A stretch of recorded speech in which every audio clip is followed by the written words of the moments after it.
When duty called, they answered. With unflinching bravery, with a hero's honor. But when they returned home, they were not met with a welcome. In fact, they were shamed, blamed, and rejected. The ripple effects of this are still felt by the veterans and their families today. And yet, despite the rejection, they still became guardians of honor for all those who served after them. Like true heroes, they never again allowed other warriors to be dishonored. As a nation, we're coming together to celebrate and honor these heroes the way they should have been honored 5 decades ago at the largest celebration of Vietnam veterans ever assembled, to recognize them, to honor them and their families with the truth of their heroism, humanitarianism, courage, and sacrifice. To fully and finally welcome them home. Together, we're giving our Vietnam veterans a tribute so meaningful, it will change history.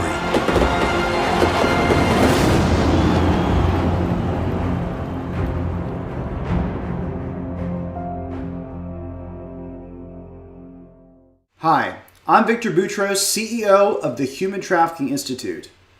Right now, as you watch this, there are traffickers who are making money by coercing others into sex or labor.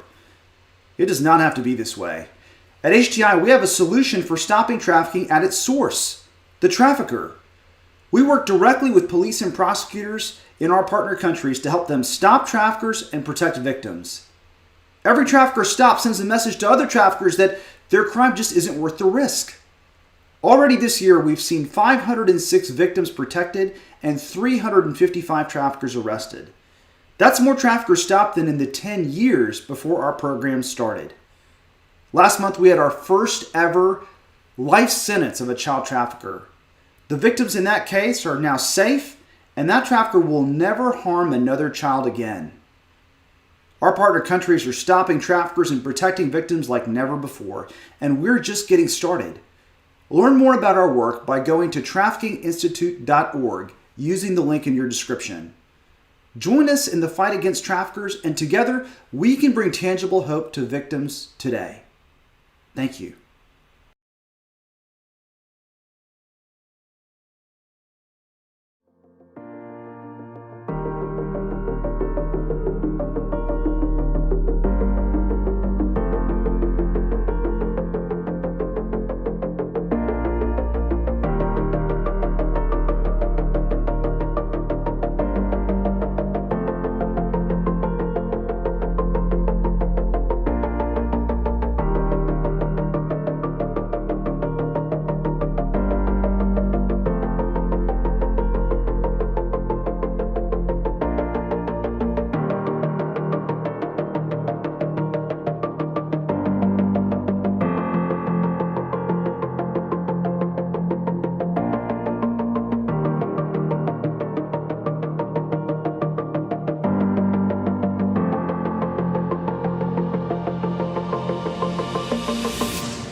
In the late 1930s, Franklin Roosevelt began his Fireside chats with America.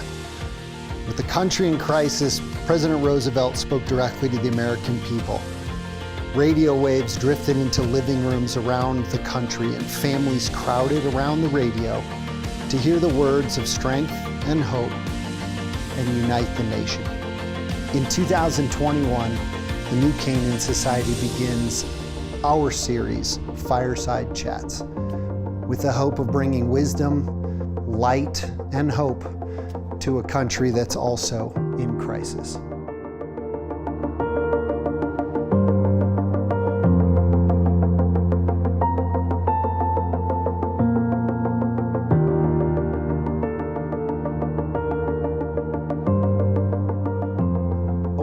welcome everyone to a celebration of Veterans Day. Say happy Veterans Day to all of the men and women who have served in our military and also in our law enforcement out there.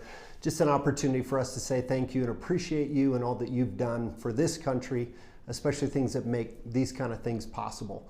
I'm James Anderson. I am the CEO and executive partner of New Canaan Society. And this is a series of things we've been doing we call our Fireside Chats. So much like Franklin Roosevelt took some time to speak directly to the American people in a time where things were unsteady and just an opportunity to gather together. I'm definitely not Franklin Roosevelt, but I'm glad you've joined us anyway. I hope you have some people with you, your family, your wives, just an opportunity for us to gather together and share in this experience. In our Fireside Chats, our goal has always been to address a variety of topics, look into something, get educated from unique perspectives, and also give us a chance to see what's going on in the world, how we can engage.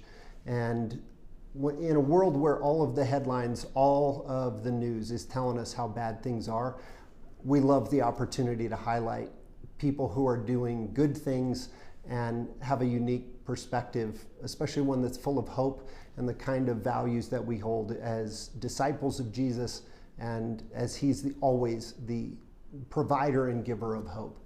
So let me introduce to you our guests that are going to be here. We've titled this, "It is Never Too Late to Do the Right Thing." And when you hear from these guys, I think you're going to know why. So let me introduce our guests. Ben, I'll start with you. Ben Peterson, he's the CEO of Engage Your Destiny.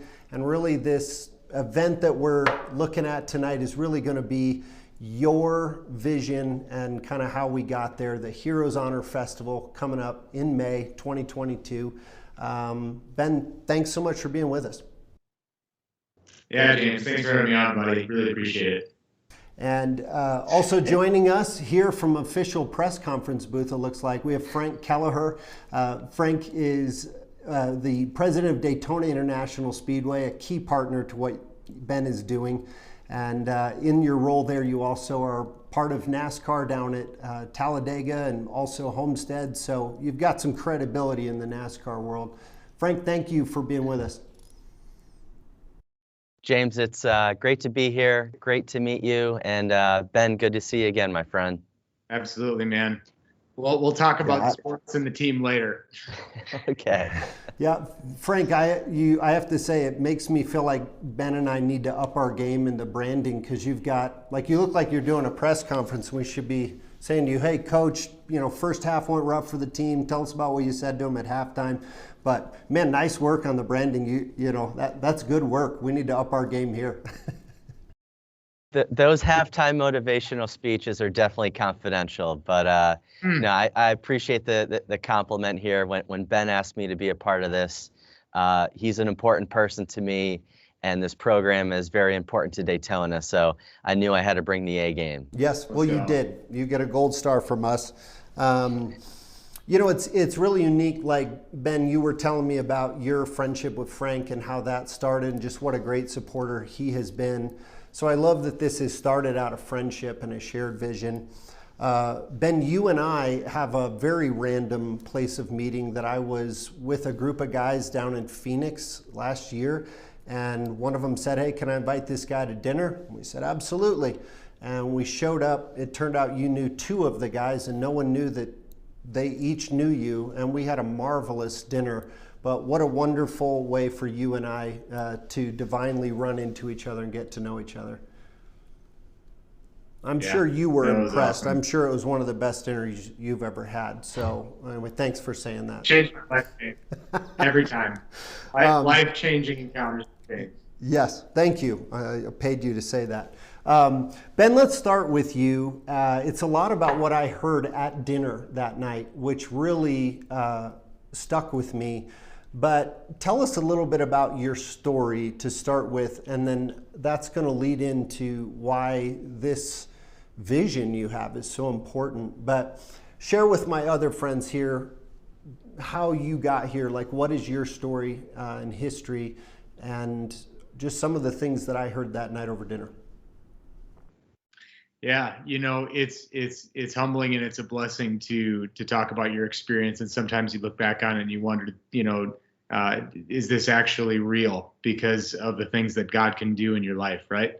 I came home from Iraq in 2009. I was stationed just north of Baghdad by about a 2-hour drive and about a 20-minute chopper ride. And, we had a pretty hellish year there in Iraq. I lost 7 of my guys and, went through some pretty horrific experiences that, help shape who you are. And I came home, and there was an experience that took place that I didn't foresee happening, and I never knew that it would mean as much to me as it does today. But I was walking off the bus as we were going into our, welcome home ceremony.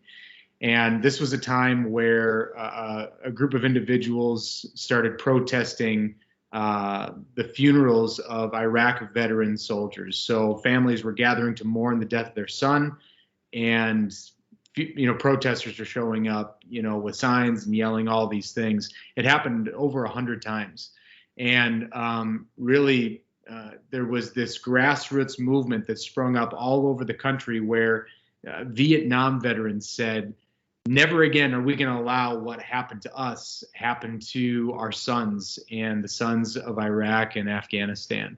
And so they began to squash that movement and just said, you know what, we're not going to allow this. So then I walk off the bus, and I'm, with my guys, and we turn the corner, and the first thing that I see is 100 Vietnam veterans lined up shoulder to shoulder, holding the American flag and guarding my welcome home.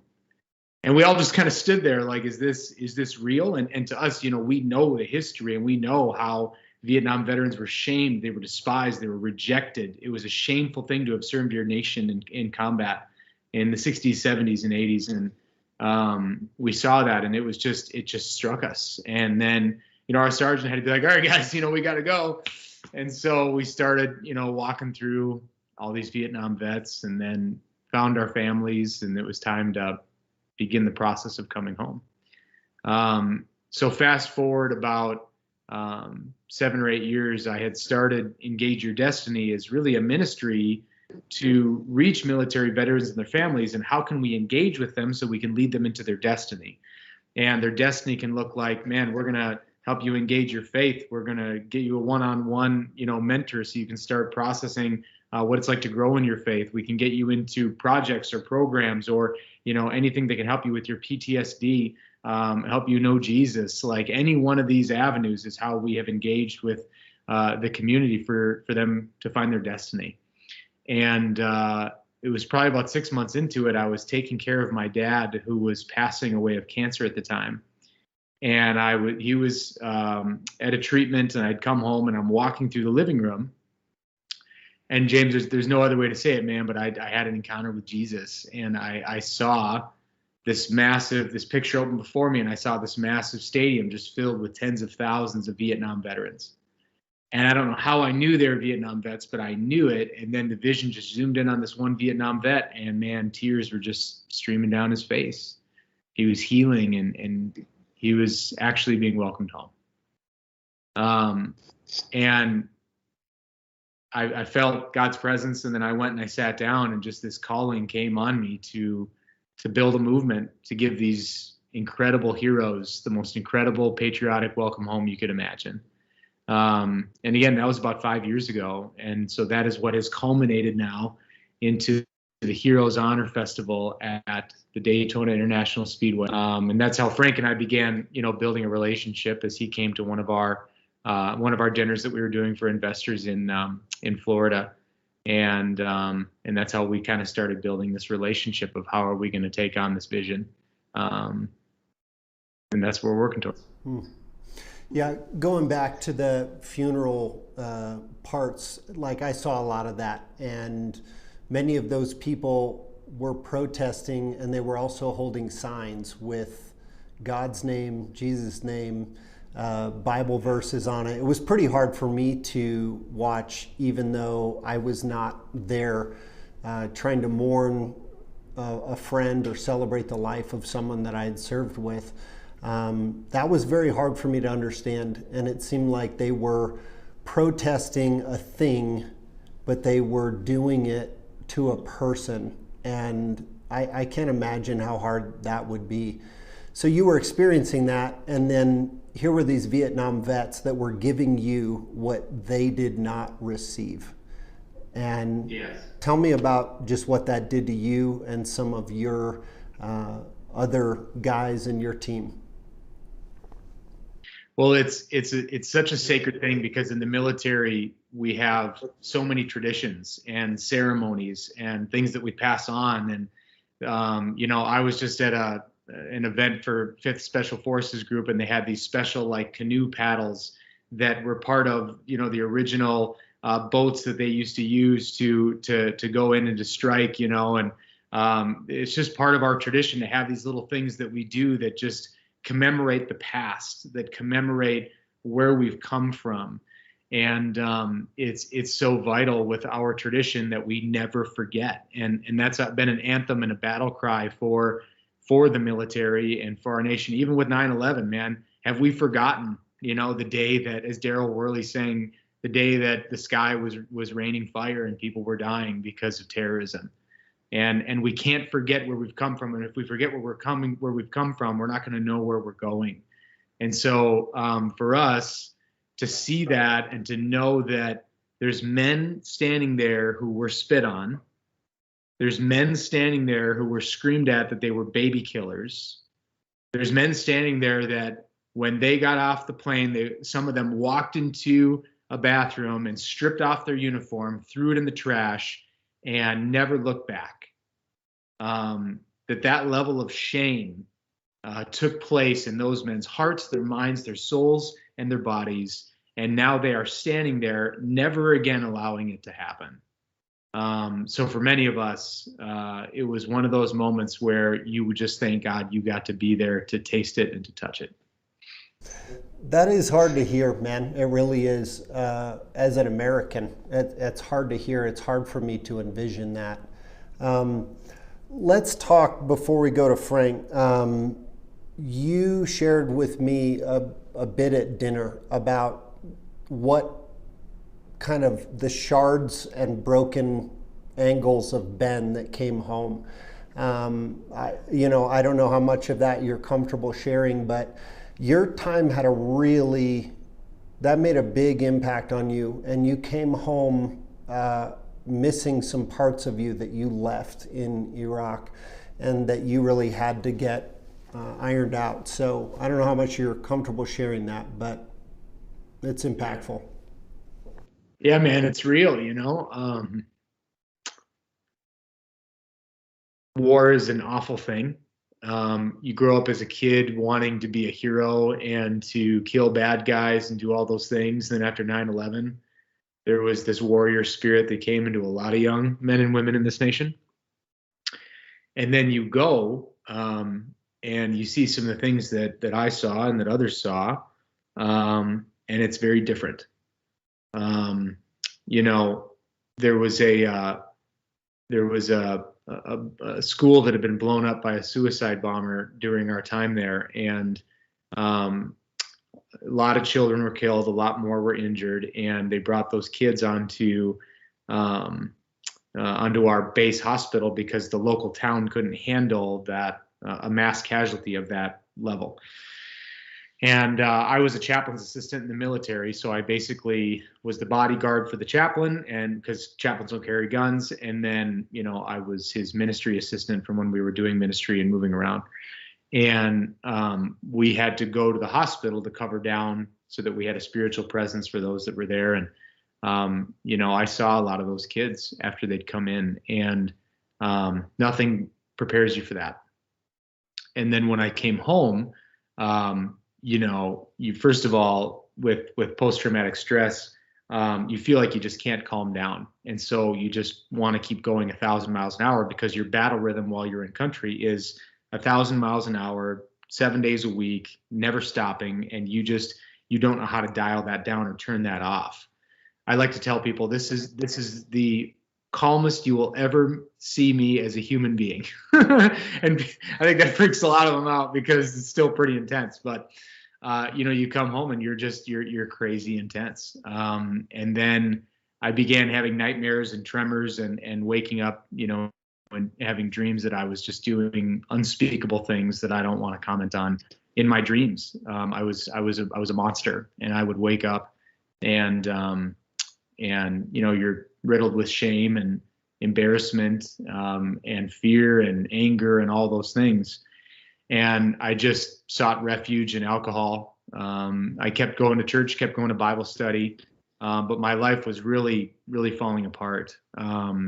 And so not only do you have like nightmares, tremors, all the stuff going on, mental health issues, but then you have the shame from being a Christian, and I'm running into all this sin to like deal with my crap, right? So that's like a perfect storm. And so then one night I went out and got drunk, and I was out till bar close, and I got home at about 3:00 in the morning, and just every thought was going through my head of, I can't do this, and I don't want to live like this anymore. And I was really lost, and I had a handgun and was just contemplating a lot of things. And, I sat there and decided to make a phone call because I knew I was in a really bad place. And, my mentor picked up the phone, and I just was crying and, just a snotty mess. And I just said, why? Why am I going through this? And why am I suffering like this? I'm a good guy, And he said to me that he gave me a Bible lesson, which I was pretty pissed off about, but it actually ended up changing my life.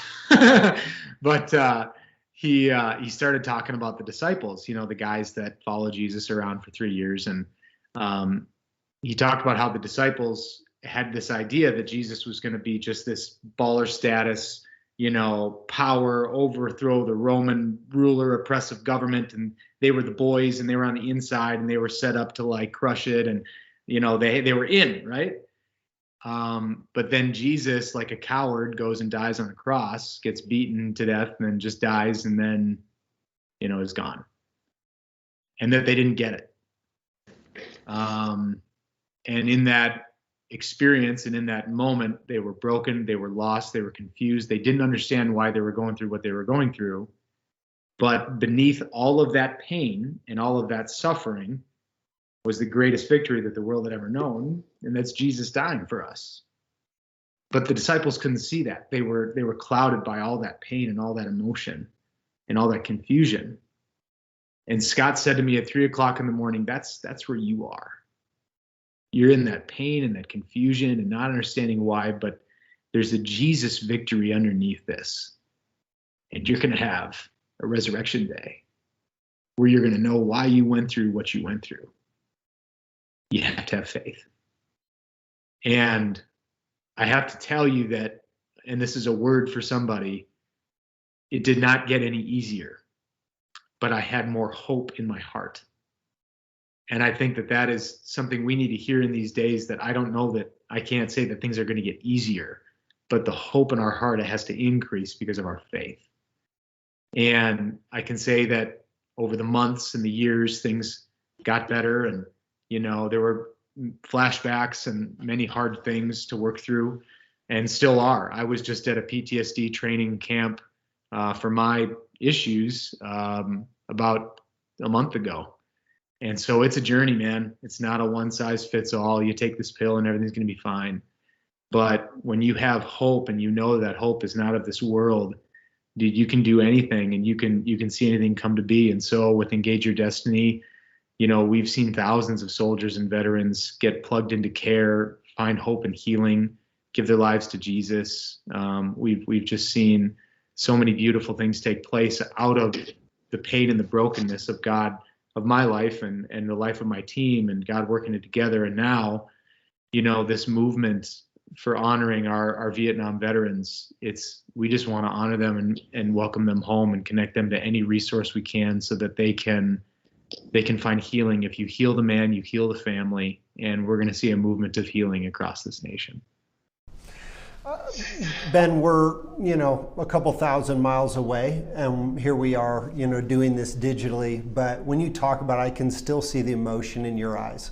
And I can see the visceral, physical part of you that still has an emotional response to what you were given. And I love that. I appreciate you sharing at that level.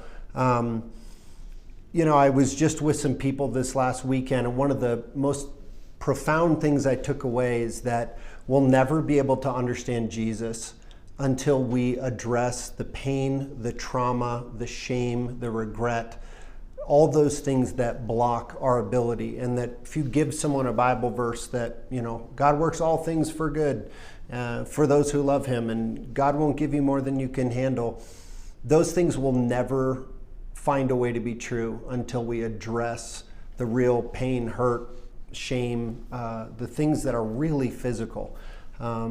Much like, trying to fix someone's physical wound and then, or see that and then try to do something way down the road before we handle triage. For you, you did quite a bit of that. You're married and you have a child on the way. So there's a lot to want to be whole for you, and to figure out how to be a man as a whole father. And knowing your journey, I just want to tell you how much respect I have for you. Thanks, buddy. Frank, you've been sitting over here looking beautiful, and we do appreciate that. So thanks for just hanging on and not wandering off or playing a video game. But Frank, you have this incredible credibility with the tracks that you're a part of and your role within NASCAR and Daytona. You bring a huge amount of validity and a huge platform that points to this opportunity with Ben. Tell me, when you guys heard about this, why you wanted to get involved. I know since your track opened in 1959, you guys have been a huge supporter of military and service men and women. It's just been a big part of your DNA. But tell me how you got involved and why this is important for Daytona and NASCAR to put a stamp of validity on as partners. No, happy to, James. My story starts in northeastern Pennsylvania. My grandfather started a gas station and a service garage in 1927. My father and his two brothers to this day still own and operate that business. So I grew up a garage kid, a mechanic. I changed tires, changed oil, engines, towed cars, plowed snow, did it all. And I thought that I was going to live and die in my hometown of Scranton, PA. And it was actually through racing. I have a racing background, that I had a teammate who helped me get an interview for an internship with a company called International Speedway Corporation, that was NASCAR's sister company that owned a bunch of racetracks. So I did the internship and they offered me a job 30 days before I graduated. So I've been with the NASCAR family for the last 20 years. Up until about 7 months ago, I was the Senior Vice President, Chief Sales Officer for all of NASCAR. And I went on a ski trip with my family and my two little kids, and I came back and my boss said, "Hey, we've got an announcement. We've got some news for you. We want you to be the president of Daytona International Speedway, as well as the Southeast Regional President overseeing Talladega and Miami." My first reaction, was that intern from Scranton, that racer, that blue collar guy, of jaw kind of hitting the table of, wait, you want me to be the president of the World Center of Racing? I was just blown away. But then there also was a part of me that, I really enjoyed what I was doing. And so it wasn't a struggle, but there were some sleepless nights of, is this really where I want my career to go? And I ultimately said yes. And I shortly thereafter had the opportunity to get introduced to Ben and to his wife and listen to his story. And as he mentioned earlier, he had me join a dinner, and I stood up on stage in front of a group of strangers. And it was kind of at that moment to where it clicked with me of, you know, if I didn't say yes to this position, I wouldn't have met Ben, and I wouldn't have had the opportunity to understand his story, understand the mission of Engage Your Destiny, and just felt like this is exactly where I need to be. I did a lot of service work growing up in my hometown, but my last 18 years living in this community of Daytona, being on the corporate commercial side, I lived in the airport. Like, yeah, Volusia County, Daytona's where I live, but I really didn't have a footprint in this community. And now with the role as president of Daytona, I'm doing more work in the community than I ever have, and it's been very fulfilling. So to have the opportunity to know Ben and just play a small role in assisting with his mission just means a lot to me. But to your point about military and the France family and military and NASCAR, since 1959, when Bill France opened up the doors here at Daytona International Speedway, the world center of racing, the military is part of the fabric of our sport. We salute and we honor the military before every single race that we have, whether that's Truck Series, Xfinity Series, or our Cup Series. We sing the national anthem before every single race.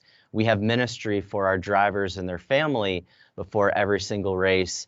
And the entire stadium stands up and bows, and we pray before we drop the green flag. So when I think of Ben and his service, and I think of the military, from a sports and entertainment venue, there's no place that's more American than Daytona International Speedway. So it's an honor for us to host this event. And, Ben had an opportunity to meet some of our ownership group, Jim France and Lisa France Kennedy, and just walking legends like Mike Helton, who was the president for many years of NASCAR.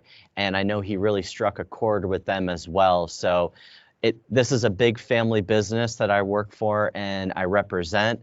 I come from a world where, or I should say a background where revenue cures all, to where this is more about healing cures all. And when you get time with Ben and you hear about the festival that he is bringing to life, it is truly about healing and providing help and welcoming home our veterans that never got welcomed home. So it's just an honor for me to play a small role in it. Ben and I immediately just clicked. I don't think you're going to meet a more solid human being who just has humility and grit, which I feel aligns with me and the men and women here at Daytona International Speedway. Yeah, I love that phrase, healing cures all. And that's so true. I had never grown up around any level of NASCAR, and over the last, maybe 10 years, I've had the opportunity to take donors. We were up in Sonoma at the road track there several times. We were down we got to come to Daytona. We got to do one of the big Charlotte Coca-Cola 500s. And I'll just tell you, I had no idea. And the first time the cars went by where I was standing, it's like standing on the deck of an aircraft carrier. It is one of the most incredible senses of power in movement I've ever seen. And I remember turning and laughing, and it felt a lot like the first time my brother and I blew up a hairspray bottle in the driveway, right? It was like just, oh my gosh, that was incredible.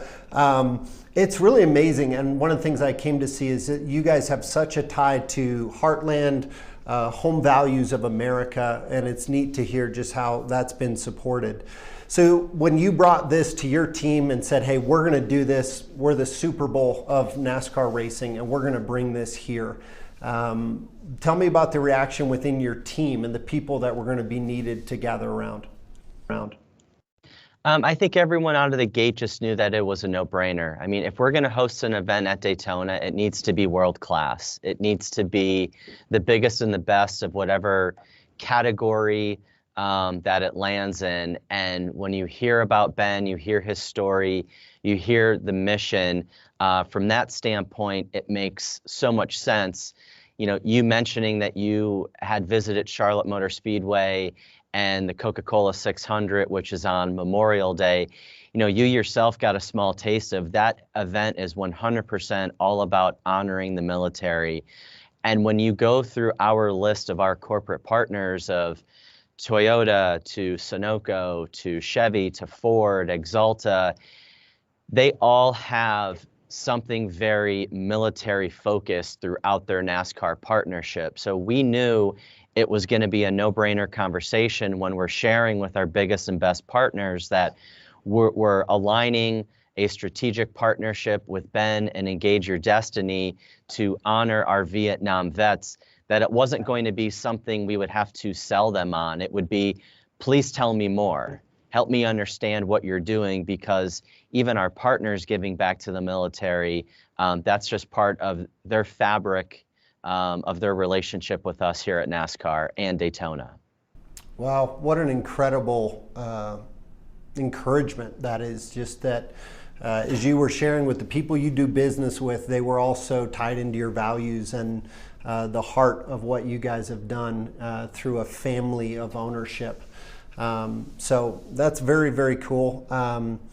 Let me ask you, Ben, tell me about some of the other people that have jumped on to support you. Like, obviously, Frank swings a big stick and he comes with a lot of friends. What an incredible blessing to you, and it's an encouragement.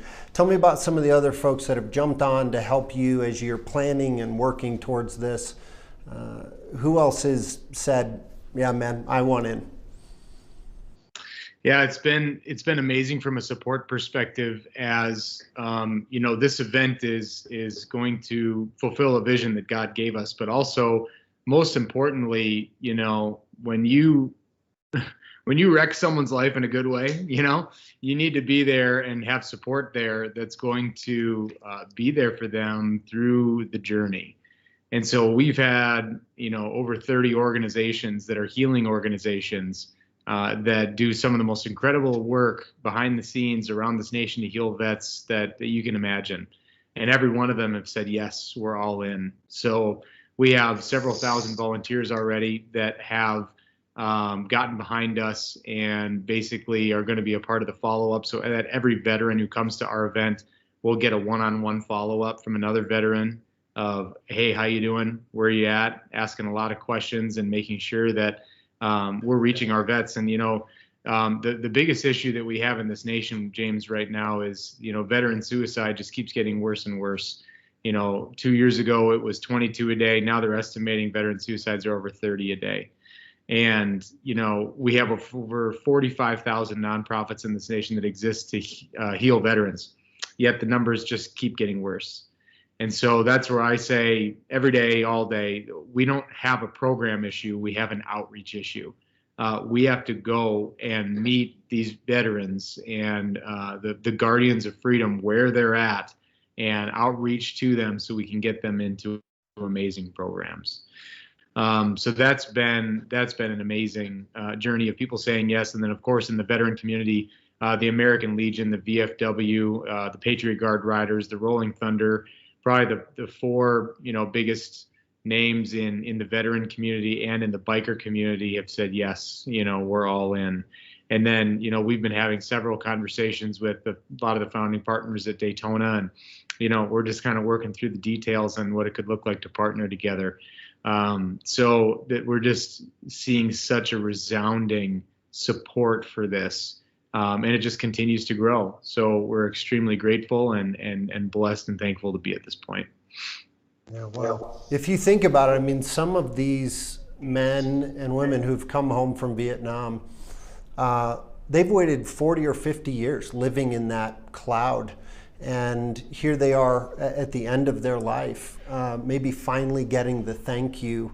And it's recognition, but really, I just think the words thank you are the thing that would heal them the most.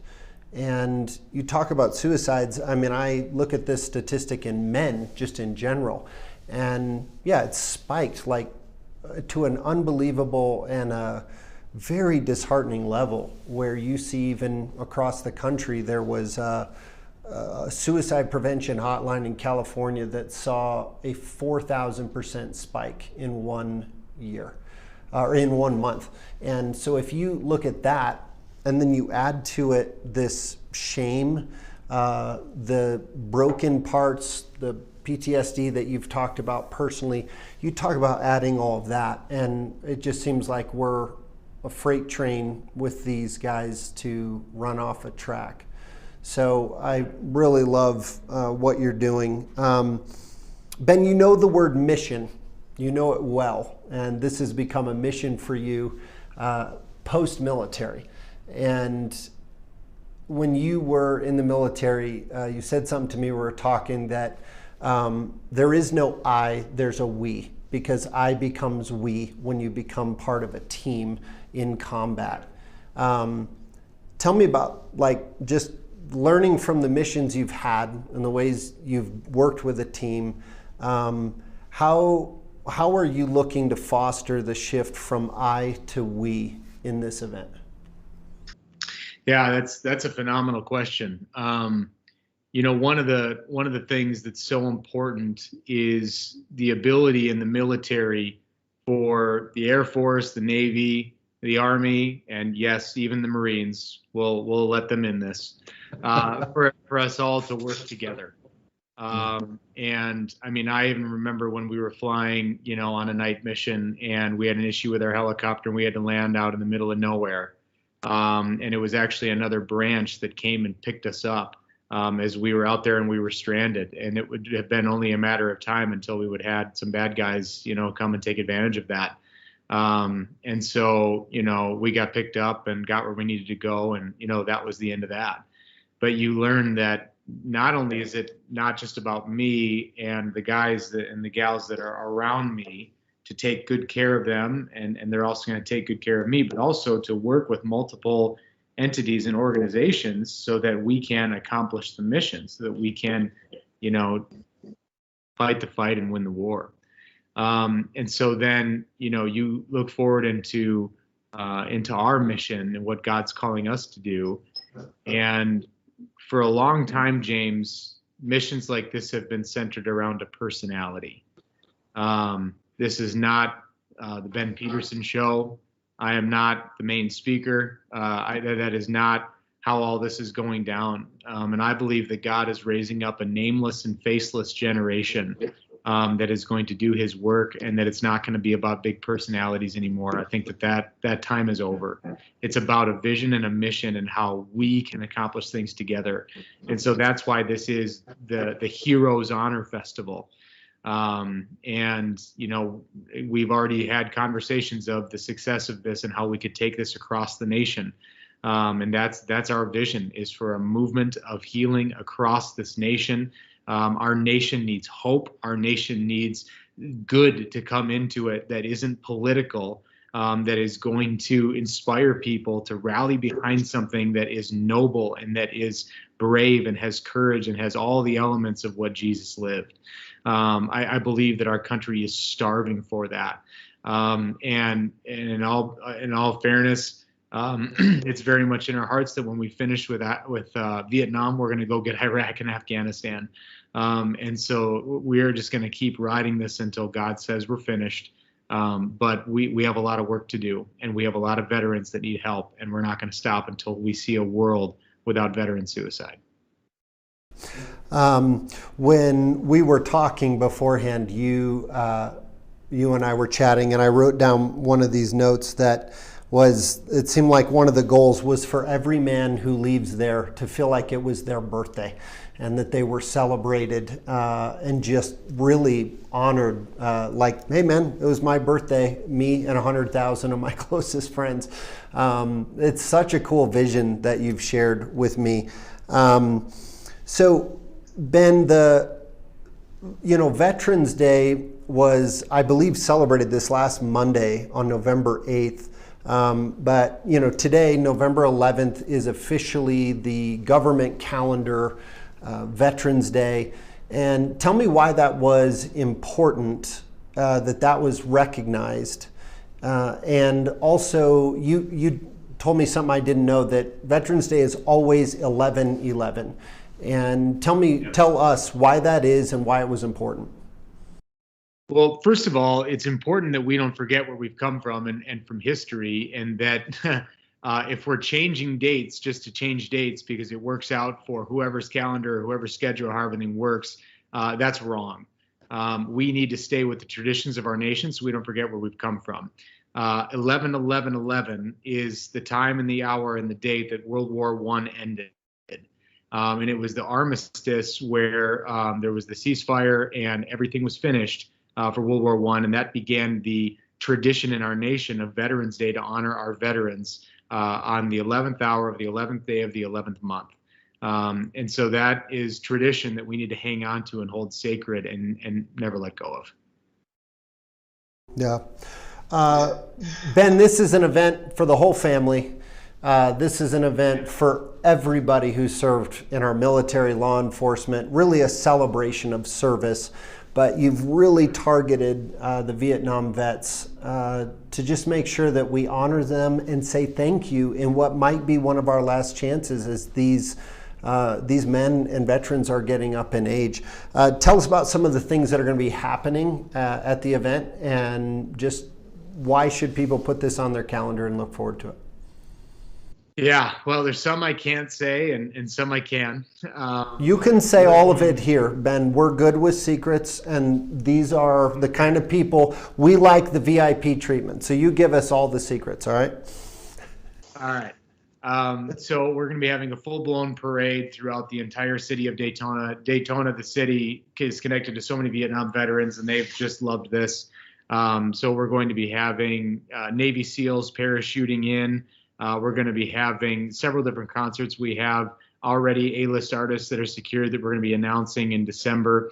We're going to be having flyovers with jets and several different bombers and planes. We're going to be having Huey helicopters there to bring out that nostalgia. We're going to be having activations and experiences that relate directly to Vietnam. And we're just going to have some surprises again that when veterans walk into the Speedway, many of them are going to be extremely blessed by the sight that they see. So there's going to be something for the whole family, experiences for everybody. And this is also an opportunity for, any family member where you've never really been able to relate to your dad or father or, uncle. You've never been able to have these conversations about the war. And like many veterans, he's never talked about it. Well, this is an opportunity for you to come and have a shared experience with him and give them an opportunity so that you can bond and have some of these conversations, because they'll be well worth it. Wow, what an incredibly important aspect. I hope Kleenex will be one of your sponsors, because I have a feeling there's going to be a lot of tears. So amidst all the joy and the fun, I think some people are going to be moved beyond belief. So give us a web address. Where can people find out more information about how to get involved now, support this in the run up to the event, and also find their tickets and things like that? Yeah, so it's heroeshonorfestival.com. You can find that on Facebook, Twitter, Instagram, any one of those, and then obviously on the World Wide Web. And that's where you can purchase your tickets to come and to support. You can also, if you're a Vietnam veteran, your tickets will be free. And so we're blessed to do that for you guys, and would love to have you in attendance. And if you're a supporter and you want to get behind what we're doing, you can go to engageyourdestiny.com, which is the parent ministry that owns the Hero Honor Festival, and you can support us that way.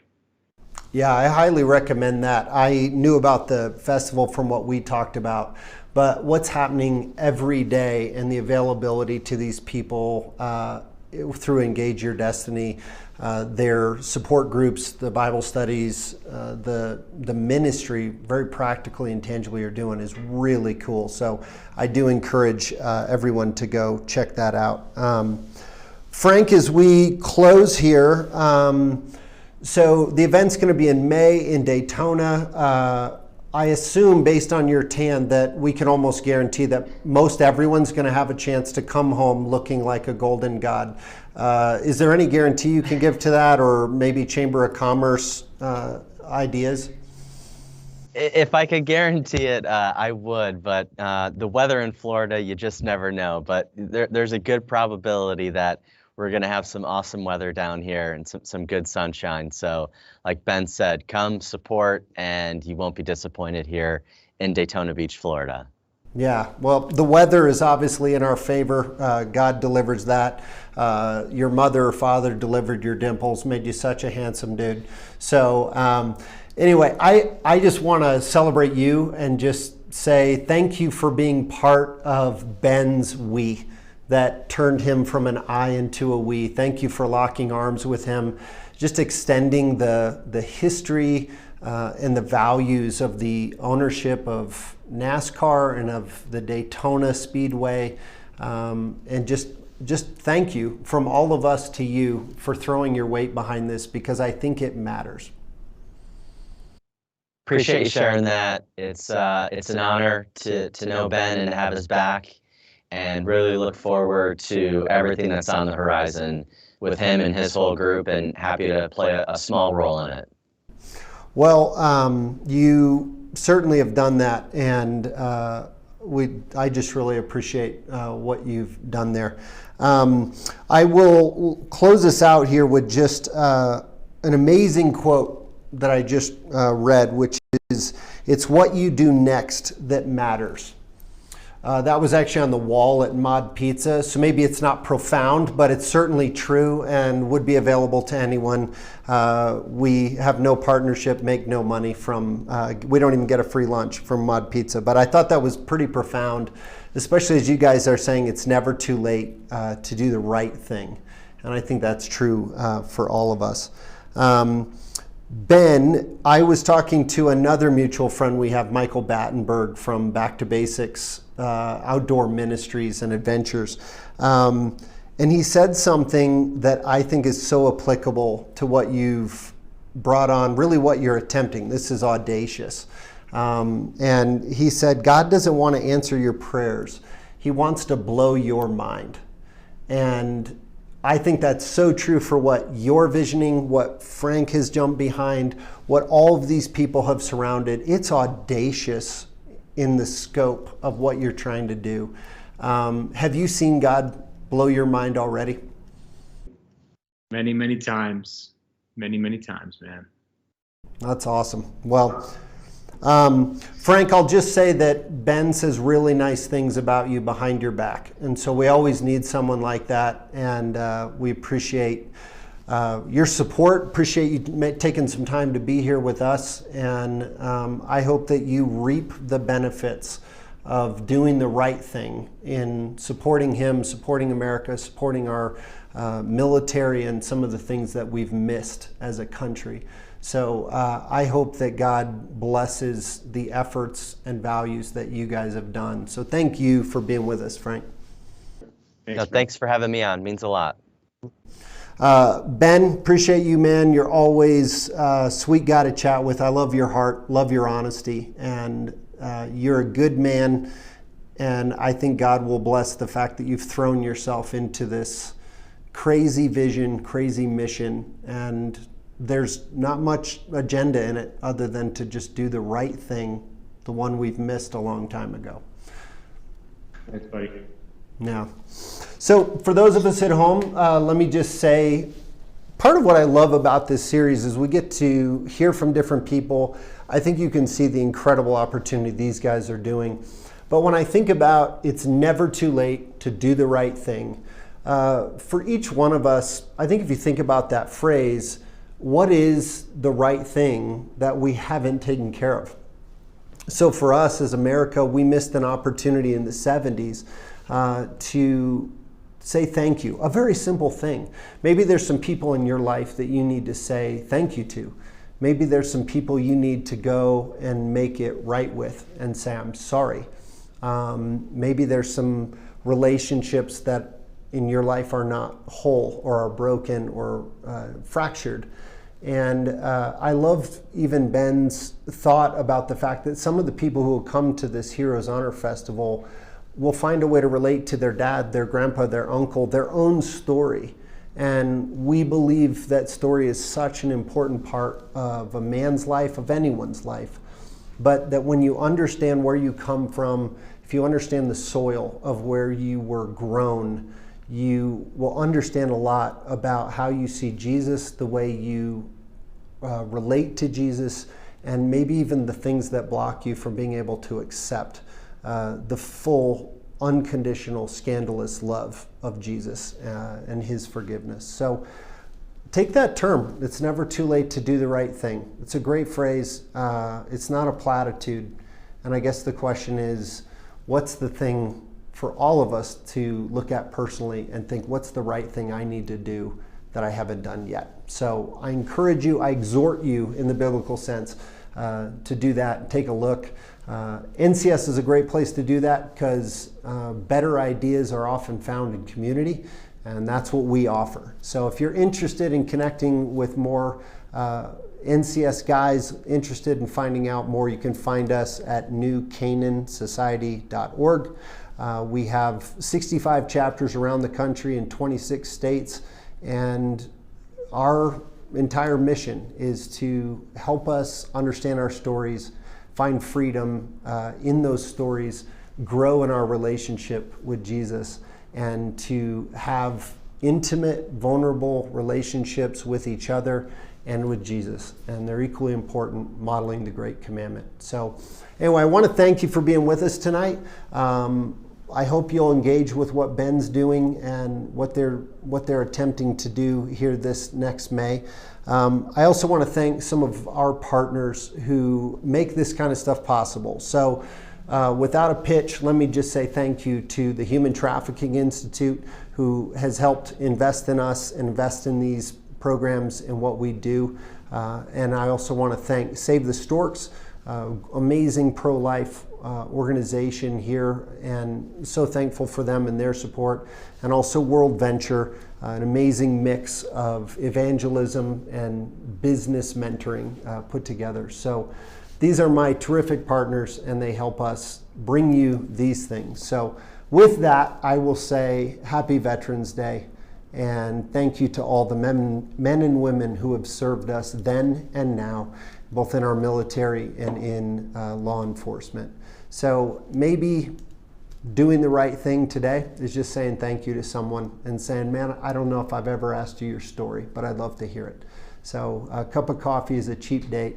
Come get involved with NCS, jump in behind Ben and what these guys are doing. Join Frank and Ben as they take the I to the we. And thank you for your time tonight. Have a wonderful night. Thanks for joining the Fireside Chat.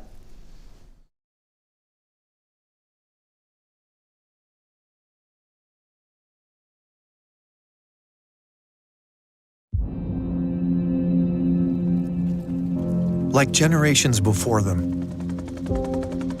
when duty called, they answered.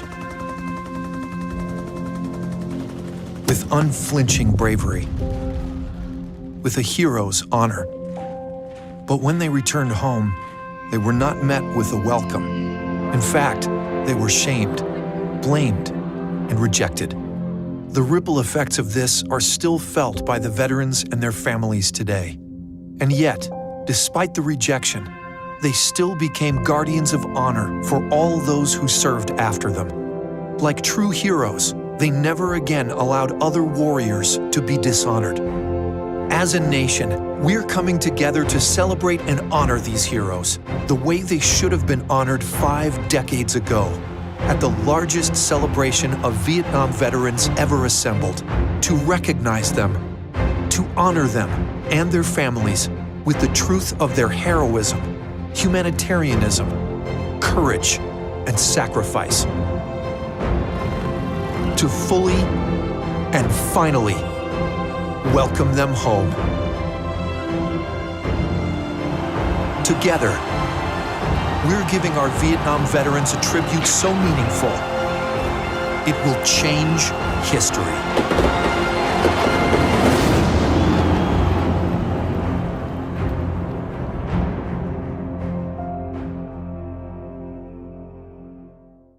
Hi, I'm Victor Boutros, CEO of the Human Trafficking Institute. Right now, as you watch this, there are traffickers who are making money by coercing others into sex or labor. It does not have to be this way. At HTI, we have a solution for stopping trafficking at its source, the trafficker. We work directly with police and prosecutors in our partner countries to help them stop traffickers and protect victims.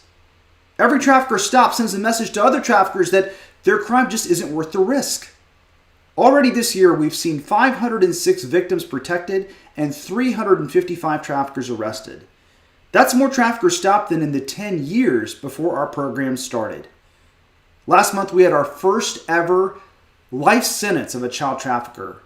The victims in that case are now safe, and that trafficker will never harm another child again. Our partner countries are stopping traffickers and protecting victims like never before, and we're just getting started. Learn more about our work by going to traffickinginstitute.org using the link in your description.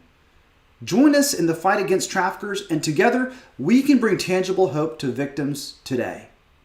Thank you.